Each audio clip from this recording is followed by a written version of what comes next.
प्रगतीची आवश्यकता लागते. अशाच प्रकारे प्रत्येक पारमितेचं आचरण करत असताना तुम्हाला काय लागते? प्रज्ञा पारमितेची गरज पडते. आणि ज्यावेळेस ही पारमिता संपूर्ण होते, परिपूर्ण होते, त्याच वेळेस तुम्हाला बुद्धत्वात महत्वाची जी असते ती आहे प्रज्ञा पारमिता. तर प्रज्ञा पारमिता पूर्ण झाल्यानंतरच काय होतं? बोधिसत्व हा बुद्धत्वाची प्राप्ती करत असतो. तर यानंतर भंते संगरक्षित ज्यावेळेस बोधिसत्वाबद्दल जसं आपण ऐकलेलं आहे की चार भागामध्ये या दशभूमीला ते विभागतात. आणि सर्वात शेवटचा जो भाग आहे धर्मकाया प्राप्त बोधिसत्व. ठीक आहे. धर्मकाया प्राप्त बोधिसत्व म्हणजे असा बोधिसत्व की ज्याने काय केलेलं आहे? बुद्धत्वाची प्राप्ती केलेली आहे, ज्याला बोधीची प्राप्ती झालेली आहे, पण काय करत असतो? आपलं काम, त्यांना मदत करण्याचं काम चालू ठेवत असतो. तो तरीही संसारामध्ये असतो आणि प्राणी मात्रांना तो मदत करत असतो. त्याचबरोबर या भूमीमध्ये दुसऱ्या प्रकारचे पण बोधिसत्व असतात. भंते संरक्षित सांगतात बोधिसत्व आदर्श पुस्तकामध्ये की दुसऱ्या प्रकारचे पण बोधिसत्व असतात. आणि ते बोधिसत्व म्हणजे असे बोधिसत्व जे डायरेक्ट याच भूमीमध्ये ते उत्पन्न होतात, 10व्या भूमीमध्ये उत्पन्न होतात. त्यांना बोधीची प्राप्त होती. त्यांना कुठल्याही मनुष्य जन्माचा अनुभव असत नाही. म्हणजे आपण ऐकतो की ही स्थित्यंतरे पूर्ण करण्यासाठी बोधिसत्वाला एक जन्म पण जातो. एका जन्मात एक पारमिता पूर्ण करतो, एक भूमीचं आचरण करतो, दुसऱ्या जन्मामध्ये दुसरी पारमिता किंवा दुसऱ्या भूमीमध्ये तो असतो. अशा प्रकारे काही जन्मचं स्थित्यंतरित होऊन तो बुद्धत्वापर्यंत पोहोचत असतो. तर काही बोधिसत्व असे पण असतात की ज्यांना या जीवनाचा, मनुष्य जीवनाचा, या स्थित्यंतराचा कुठलाही अनुभव असत नाही, पण ते काय करतात? बोधीची प्राप्ती करतात, त्यांना बोधत्वाची प्राप्ती होते. पण या दोन्ही प्रकारचे जे बोधिसत्व आहेत, ते दोन्ही प्रकारचे बोधिसत्व धर्मकाया बोधिसत्व म्हणून त्यांना म्हटलं. धर्मकाया प्राप्त बोधिसत्व असं भंते संरक्षित म्हणतात. आता धर्मकाया प्राप्त बोधिसत्व म्हणजे काय? म्हणजे भंते असं का म्हणतात? तर धर्मकाया म्हणजे एक प्रकारची काय आहे. जसं आपण ऐकलेलं आहे, वाचलेलं आहे की बुद्धांच्या 3 काया होत्या. ठीक आहे. त्रिकाया, निर्माण काया, संभोग काया आणि धर्मकाया, अशा 3 काया सांगितल्या जातात. त्याच्याबद्दल खूप जास्त आपण चर्चा नाही करणार आहेत. निर्माण काया म्हणजे जे बुद्ध, ऐतिहासिक बुद्ध निर्माण झालेले आहेत, जे हाडा मासाचे आपल्यासारखे होते नाही का, मनुष्य. त्याच्यानंतर जी संभोग काय आहे ही त्यांची शिकवण आहे. ते प्रत्यक्षात नसतानाही, त्यांचं शरीर नसतानाही त्यांची जी अस्तित्व आहे त्यांच्या धम्माच्या नुसार, ती त्यांची संभोग काय आहे. आणि जे त्याला धरून जे अंतिम सत्य जे प्राप्त करतात, सत्याशी जे एकरूप होतात, ठीक आहे, सत्य आणि ते जे वेगळे होत नाही, ती आहे त्यांची तिसरी काया, ती आहे धर्मकाया असं त्याला म्हणतात. तर बोधिसत्व जो असतो तो इथे धर्मकाया प्राप्त असतो. तर अशामुळे त्याला धर्मकाया प्राप्त म्हणतात, कारण त्याला सत्याचं फक्त ज्ञान झालं नसतं, तर सत्य आणि तो बोधिसत्व हा एक झालेला असतो. म्हणजे तो आता धर्मकाया या स्वरूपामध्ये उपस्थित असतो. धर्मकाया या स्वरूपामध्ये त्याचं अस्तित्व असतं. म्हणून त्याला भंते संरक्षित धर्मकाया प्राप्त बोधिसत्व असं म्हणतात.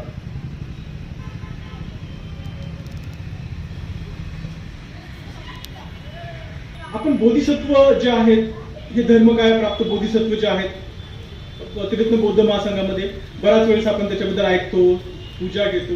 इव्हन काही जे ध्यान आहे त्याच्यामध्ये आपण काही बोधिसत्वांना पाहण्याचा, त्यांच्याबद्दल कल्पना करण्याचा प्रयत्न करत असतो नाही का. काही ध्यान साधनं आहेत, तर त्याच्यामध्ये काही बोधिसत्वांना आपण पाहण्याचा प्रयत्न करत असतो. काही लोकांचा अनुभव असेल, काही लोकांना कदाचित अजून त्या प्रकारची ध्यान साधना त्यांनी केलेली नसेल, पण तुम्ही करू शकता. तर असे काही बोधिसत्व आहेत जे धर्मकाया प्राप्त बोधिसत्व आहेत. पण असे बोधिसत्व असंख्य आहेत. बुद्ध म्हणतात की असे असंख्य बोधिसत्व आहेत.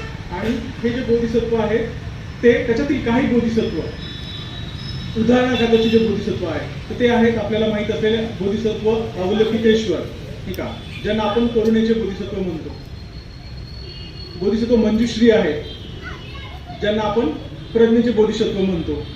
वज्रपाणी आहेत, त्यानंतर वज्रसत्व आहेत. असे अनेक बोधिसत्व आहेत. असे हे जे काही विशिष्ट बोधिसत्व आहेत जे उदाहरण म्हणून आपण त्यांच्याकडे पाहत असतो. एकदा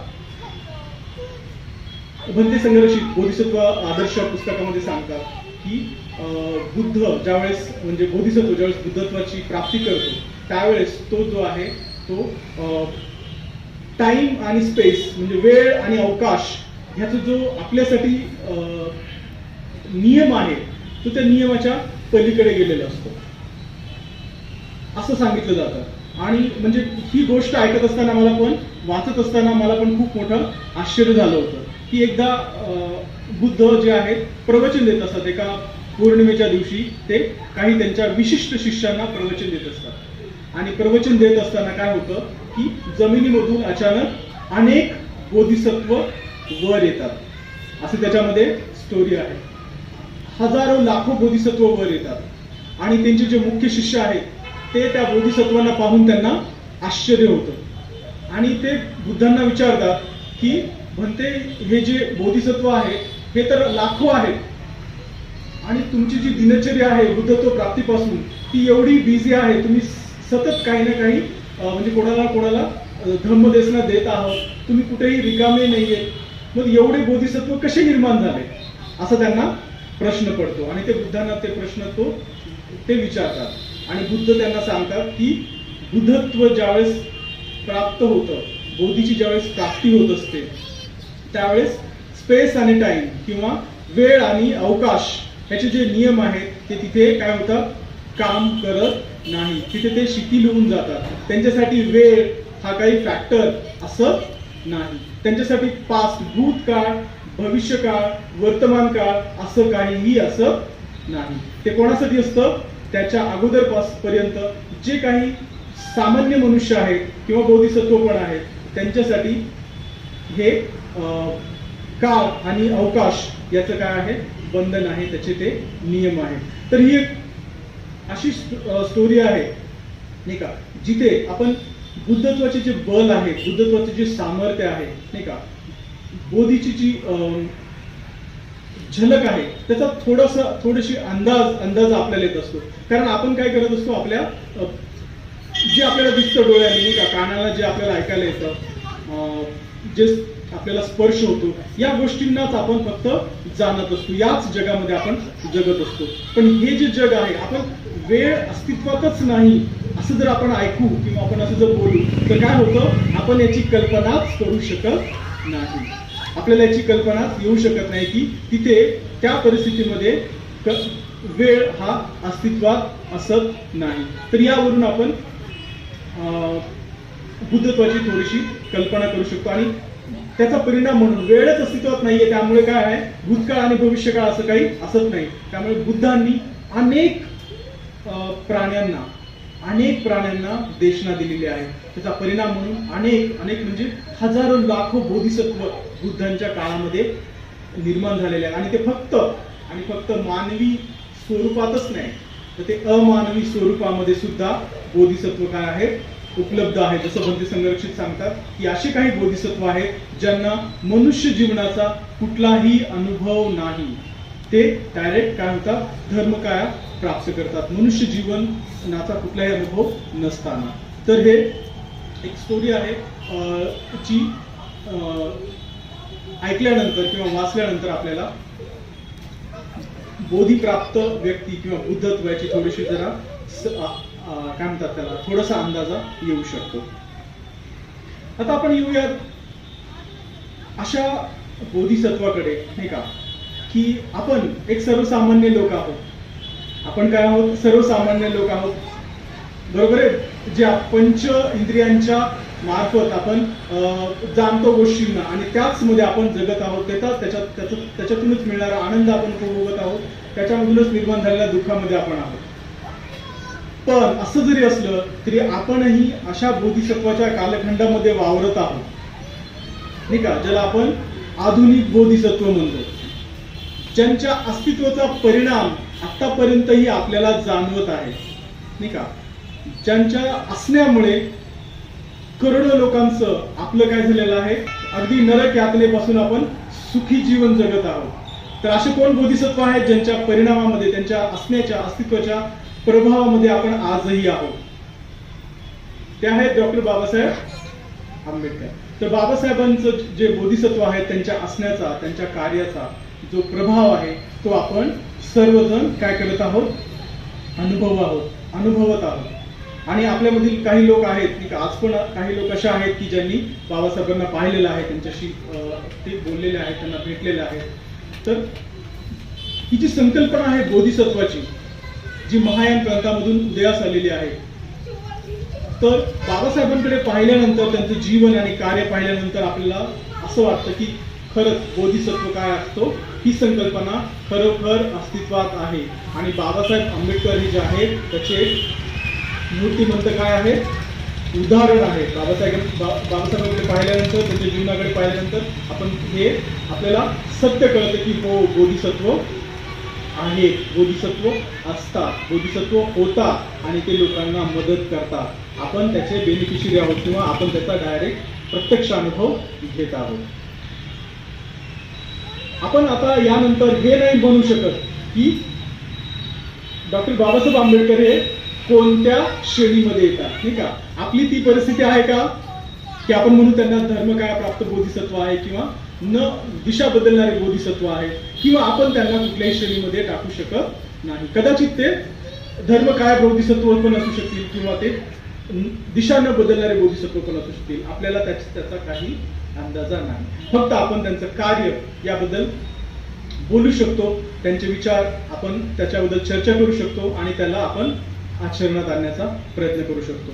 तर मला असं वाटतं की जर आपल्याला दशभूमी यासारखा, जे बोधिसत्वांच्या दशभूमी यासारख्या विषयांचा जर आपण अभ्यास करत असू, याबद्दल आपण गंभीर असू, याच्याबद्दल जाणून घेण्याची आपली इच्छा असेल, त्याच्याबद्दल आपण चर्चा करत असू, त्याच्याबद्दल आपण वाचन करत असू, आपण आवर्जून वेळ काढून विहारात येत असू आणि प्रवचन मालिका ऐकत असू, तर मला असं वाटतं असं जर आपण करत असू तर ज्या बोधिसत्वाच्या कालखंडामध्ये आपण वावरत आहोत, ज्या बोधिसत्वाचं मोठं कार्य आहे, ठीक आहे, तर त्या कार्याला आपण जाणून घेतलं पाहिजे.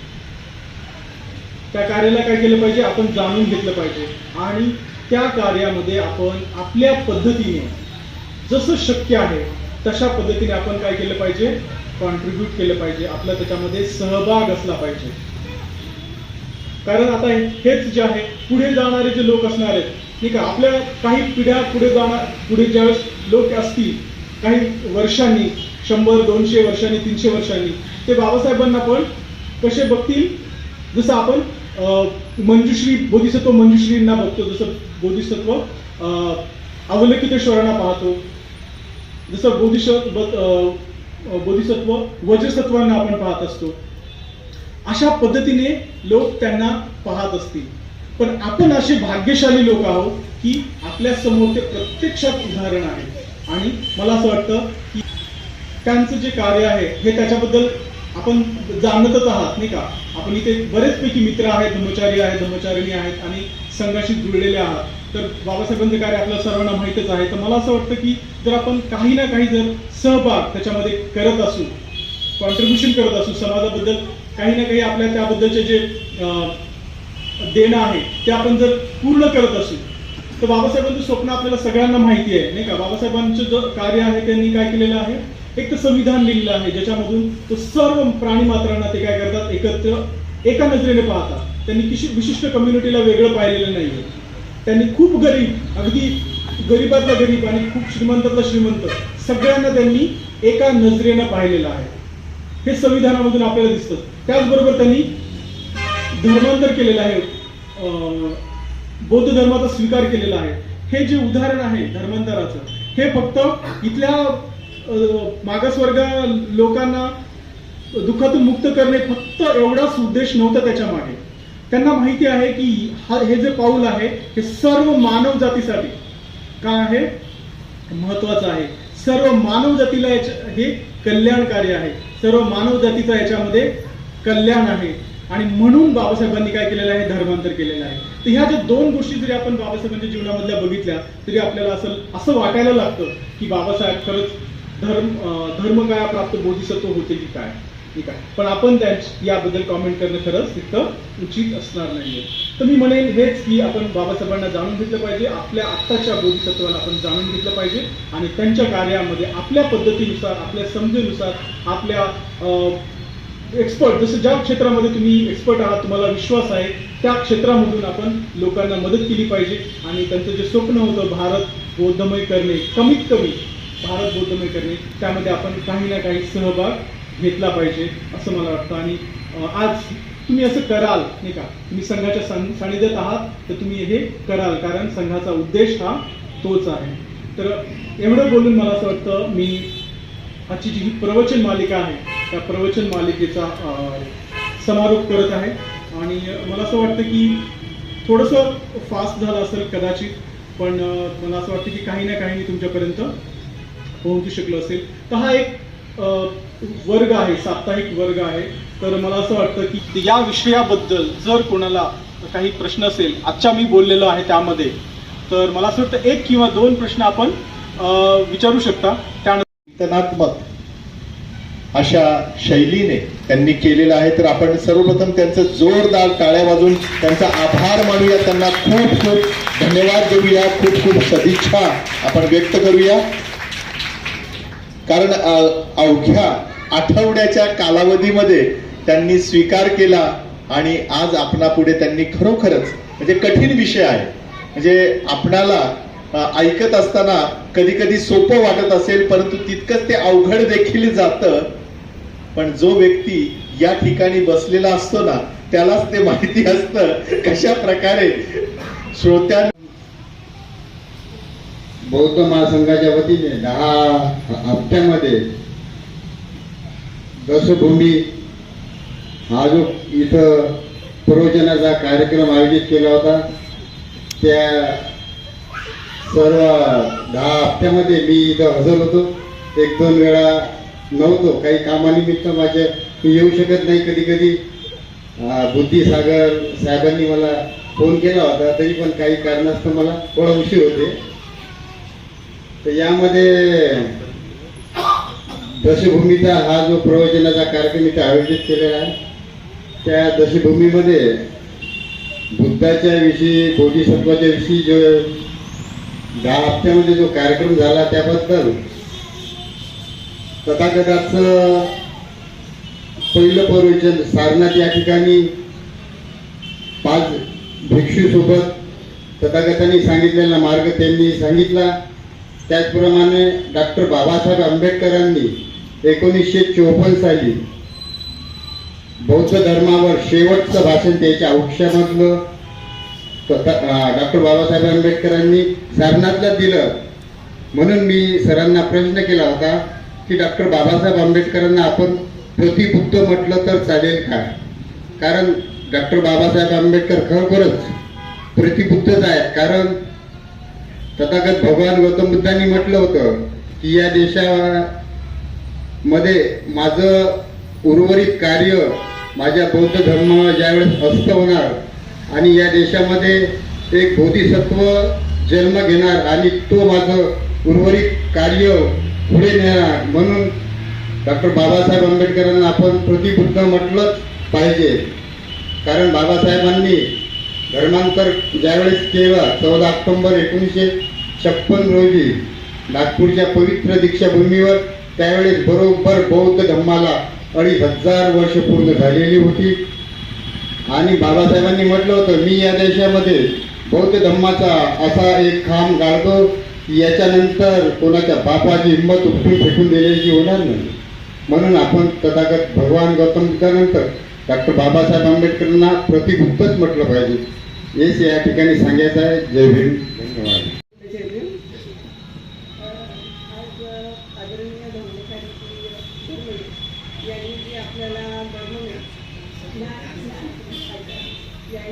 जो सारखाच पाऊस पडतो त्याचप्रमाणे असे मी पूर्ण रिव्हिजन आपली पार्वतांची घेतलेली आहे.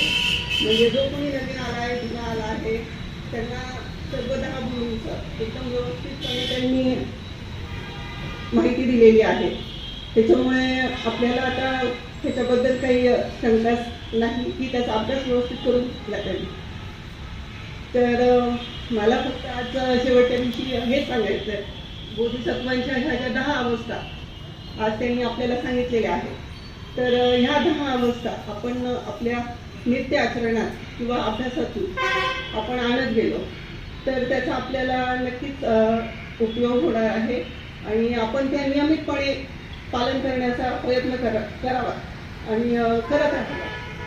तरच डॉक्टर बाबासाहेब आंबेडकरांना जो माणूस घडवायचा होता तर तो निश्चितपणे घडेल आणि ह्या 12 अभ्यासातून ते निश्चितपणे होईल. एवढंच फक्त मला सांगायचं.